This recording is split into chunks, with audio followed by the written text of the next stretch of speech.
নমস্কার বন্ধুরা, tissue paper দিয়ে কীভাবে গোলাপ বানাবেন ভাবছেন? চলুন আজকে সেটা শিখে নেওয়া যাক।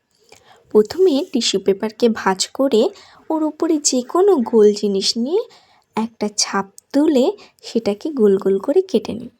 এবার পাশে হালকা কালার, যে কোনো কালার, লাল, নীল, সেটা আপনার উপর ডিপেন্ড করবে, সেগুলো পাশ থেকে কালার করে নিয়ে ওগুলোকে রোদে দিয়ে শুকোতে দিন। এবার একটা পাত্রে কিছুটা গ্লু আর একটু জল মিশিয়ে সেগুলোকে ওই পেপারগুলো যেটা কেটে রেখেছিলেন একটা কাপের মধ্যে ঠিক যেভাবে দেখাচ্ছি ওইভাবে আস্তে আস্তে লাগাতে থাকুন।